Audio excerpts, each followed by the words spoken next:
and I'd like you to join me in welcoming an incredible panel of folks. And here they are. So if I could be joined by Rick, Didier, Samantha, and Professor John McCormick, would you join me on the stage? Give them a warm welcome, folks.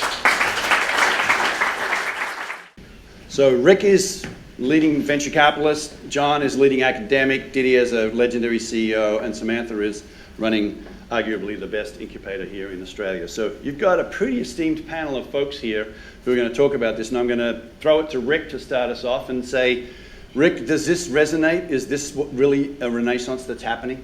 Absolutely. So, I'm biased because this is what we spend our lives. This is what I've kind of bet my career on, is that there are going to be some huge category kings, to use a word from tonight, built out of Australia over the next 5 years. And I think we have a really good chance of seeing some multiple billion-dollar outcomes coming out of our startup ecosystem over the next 5 years.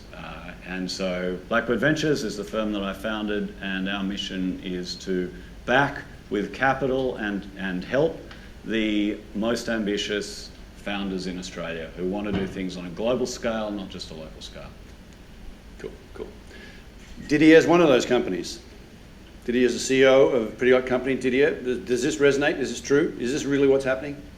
Yeah, I think it taps into the fact that we can do this now from Australia. There's a desire to do it. There's an opportunity to do it. And I think tapping into what Rick said, and Blackbird's an investor in Culture Amp, at one point early in our journey, somebody wanted to acquire us who in many ways was a category king of the space. And when we went through the whole process, I remember saying to them, I don't want a reasonable outcome here. I didn't start a company to get a reasonable outcome. Unless you're going to give me an unreasonable outcome, I'm going to keep doing it myself, which is why I'm still here. And I think it is that thing that it's for people that are too masochistic to know that they don't have an opportunity not to do this. You have to get out there and build it and try and make it happen.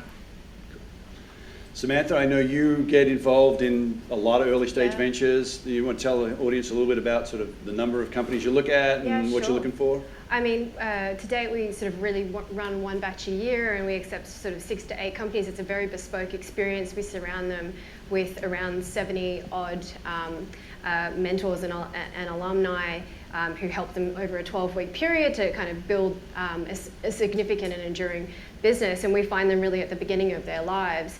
But I guess to your point around this category king stuff, at a very basic level, those regional category kings as well as the global ones, such as Atlassian, they are the mentor network. They're the capital that actually goes into the companies. And I think also they are these lighthouse companies that actually inspire a whole generation of companies to go global from the beginning, aspire to own a part of the world.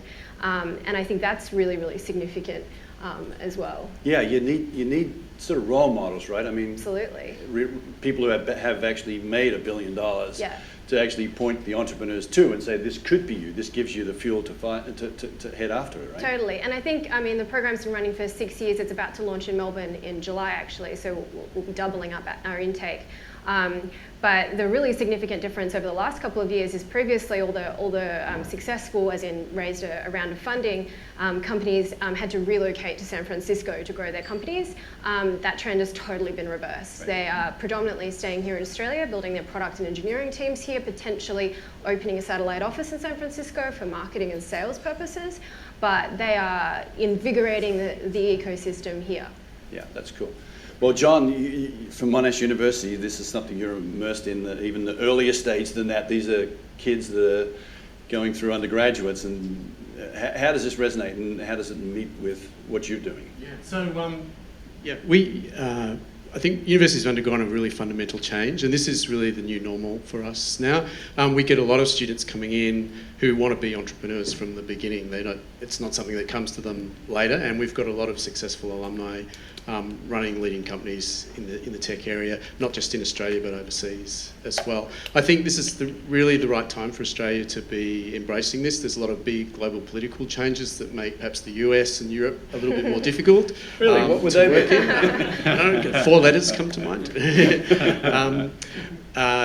So I think we're at this position now where everyone wants to be involved in this. And I think, when I started at university, the idea of being able to originate something new to make a change in the world was something that I just thought was something for older people to do. But now we're getting kids coming in from high school with fantastic ideas, who are already entrepreneurs, and they're going to be the next leaders. So it's very exciting.